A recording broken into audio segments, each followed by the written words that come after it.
E o destino não quis me ver como raiz de uma flor de lis. Só cabecinha, episódio 16, O Santo Milagroso, de Lauro César Muniz. Três coisas antes de começarmos esta conversa, meus amigos. A primeira, este vídeo, gravado no dia 9 de setembro de 2020, não tem nada a ver com a situação do país. Eu só usei essa música porque o destino não quis rima com Lauro César Muniz. Nada a ver com o país, né? Vamos ver daqui a pouco. Segundo, agradecer imenso ao Hélio Frois, meu amigo, que me indicou tanto o texto que eu não conhecia, quanto me deu a ideia de fazer este vídeo. Então, abraço imenso, agradecimento imenso ao Hélio. E por último, este é um vídeo PPP. Quem sabe o que significa PPP sabe o que tem que fazer aqui nos comentários. Vamos lá. O Santo Milagroso é um texto do Lauro César Muniz, autor brasileiro, que escreveu para teatro, escreve novelas. Eu acho que o Lauro César Muniz ainda é vivo, eu não tenho certeza, me desculpem desta minha ignorância, mas como eu já disse, ninguém vai fazer prova no final deste vídeo, então não tem que decorar nada, nós estamos aqui para conversar. E essa conversa vai partir do princípio de que é uma comédia de costumes. A comédia é uma comédia. Se passa, para falar do Brasil tem que ser uma comédia, né? É uma comédia que se passa no interior do país, uma cidadezinha qualquer, e ela vai rodar em torno de uma briga que existe entre um padre, Robson, e um pastor, Não, eu não fiz isso. Ai, que coisa feia, Danilo, não pode. São duas figuras religiosas. Vamos pensar em figuras religiosas, quaisquer. Não tenho nada contra figuras religiosas, a não ser quando elas são hipócritas, quando elas roubam, quando elas matam, quando elas querem impor sua verdade sobre os outros. Fora isso, eu não tenho nada contra nenhuma figura religiosa. Pois bem, Padre José, Pastor Camilo estão nessa cidade e eles são duas forças dentro dessa cidadezinha interiorana. E as outras forças políticas, por exemplo, Coronel Chiquinho, que era católico fervoroso, mas brigou com o bispo da cidade, ele passa a ser evangélico, ele passa a ser protestante. E aí tem toda uma trama em torno disso. O Santo Milagroso, vai ter spoiler, minha gente. Acostumem-se, eu dou spoiler, ninguém morre de spoiler, não. Spoiler não dói. Spoiler você aguenta, você é uma pessoa forte. Aguente esse spoiler. O Santo Milagroso acontece por quê? Qual é o milagre do santo? Da onde vem este santo milagroso? Pastor Camilo tem uma irmã chamada Terezinha. Padre José tem um filho de criação chamado Benedito. Esses dois se apaixonam. E a gente pensa, oh meu Deus, um Romeu e Julieta religioso. Não chega a ser isso. Embora tenha tintas. Acontece que um dia o padre José e o pastor Camilo estão nessa discussão que começa como religiosa, mas se torna uma discussão pessoal, e eles resolvem jogar xadrez na sacristia da igreja da cidade. E claro, numa cidade pequena, há alguns anos atrás, a peça se passa, eu acho que nos anos 70, 60, por aí, essa amizade seria uma coisa absurda, esse ecumenismo é fora de cogitação. Então ninguém pode saber que os dois estão ali. Mas por vários motivos, personagens vão chegando nessa sacristia e eles têm que disfarçar o pastor. O pastor então fica disfarçado de santo. Acontece que a peça se passa durante o ciclo da Paixão de Cristo e os santos estão todos cobertos com um manto roxo. Então o pastor se cobre com um manto roxo, ninguém vai ver, tá ali aquele santo. O Benedito tá levando a Terezinha, a irmã do pastor, pra conversar com o padre, porque os dois querem namorar, os dois querem se casar, eles querem ter o trelelê deles, e não pode, meu Deus! Acontece que, durante esta apresentação, o pastor, disfarçado de santo, faz uma voz do além e fala pra Terezinha sair dali e obedecer sempre o irmão dela, ele, pastor. E aí, deu-se o milagre. Todo mundo que, incentivado pela fuga do coronel, o coronel passou do catolicismo para o protestantismo. Politicamente, por briga com o bispo. Eles começam todos a voltar para o catolicismo por causa do milagre. E o milagre traz coisas, o milagre traz principalmente dinheiro para os cofres daquela igreja que estava morrendo, traz fiéis, traz tudo. E neste momento, neste imbróglio, neste rolo, nesse nó, acontece o mais maravilhoso. Vai acontecer um segundo milagre, não vou dar esse spoiler não. Vai acontecer um segundo milagre aí no meio.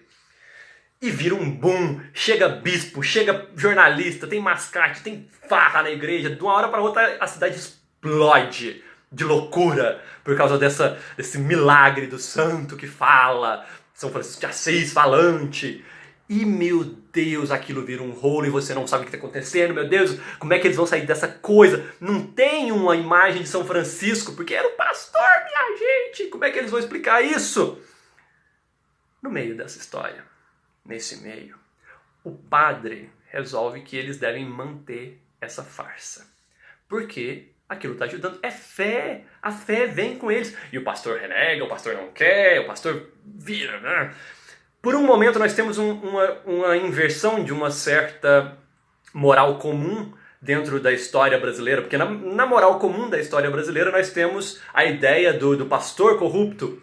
Por que será? Não é Malafaia, Edir Macedo, o cara lá do chapéu, que eu nunca lembro o nome, apóstolo não sei o que lá. Enfim, nós temos essa figura folclórica, talvez não tão folclórica, mas aí nós temos essa inversão. O padre é um padre que ele quer alcançar a fé dos fiéis, não importa os meios. É um padre maquiavélico. Ele inclusive fala que não importam os meios, importa o fim, que é a fé daquele povo que está voltando.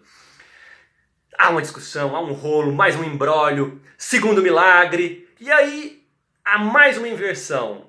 O pastor agora revela seu hipócrita. O pastor no começo ele é bem machista, então o pastor já tem uma dificuldade aí, porque ele era muito machista, rigoroso. Mas aqui tem mais uma inversão, e o pastor entra na história para virar também um hipócrita.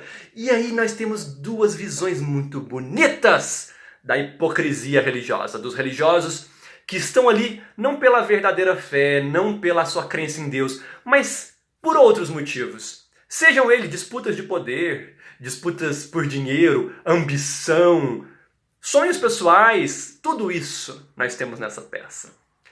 Merece ser lida, merece ser conhecida. Ela pode ser lida como essa comédia de costumes que no final desemboca numa farsa doida que vai nos lembrar da roupa nova do imperador. Por favor, não confundir com a nova onda do imperador, porque não temos uma lhama nessa peça.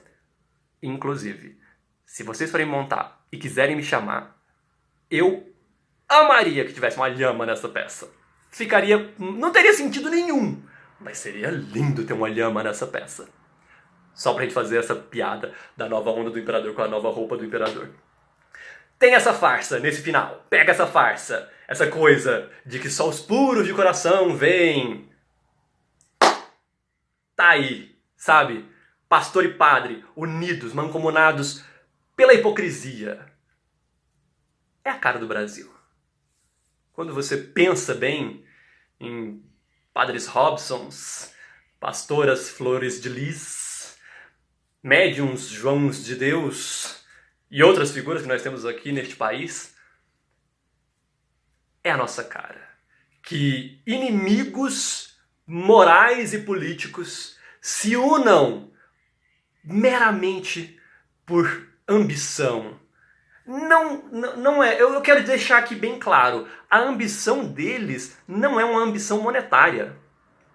Embora o dinheiro seja um toque a mais que existe nessa peça, ele dá um tintim ali, a ambição deles é pessoal, é uma ambição humana, pessoal, que faz com que eles se juntem e se tornem uma força política muito maior em prol dessa ambição pessoal deles, desse delírio de grandeza que eles têm durante o momento da peça. E é bonito que a gente possa ler numa comédia de costumes tranquila. Você pode vir nessa peça, meu caro colega religioso que está aí indignado comigo. Você pode ler essa peça como uma mera comédia de costumes, de tons farsescos. Ela tem essa leitura, ela provavelmente foi criada 40 anos atrás com esse intuito, com essa ideia, com esse coraçãozinho ali. Mas nós não podemos deixar de, em 2020, no dia 9/9/2020, de falar desse motivo político que está ali por trás. Nem tão por trás. O padre é completamente contra os comunistas. O padre tem várias diatribes anticomunistas, como tem-se no mundo, como tem-se no Brasil hoje, em várias vertentes religiosas. E enquanto tentam e conseguem, até certo ponto, conseguem, meus amigos, não nos enganemos, conseguem transformar o Brasil numa república fundamentalista cristã, não importa a vertente religiosa. A hipocrisia e essa sede de poder está em todas as partes. E nós temos que lutar contra isso. Enquanto tentam e conseguem, é bom que nós nos unamos, mesmo quando nós pareçamos inimigos. Há uma causa comum. Às vezes essa causa é mais visível, às vezes ela é mais invisível. Fazer o quê?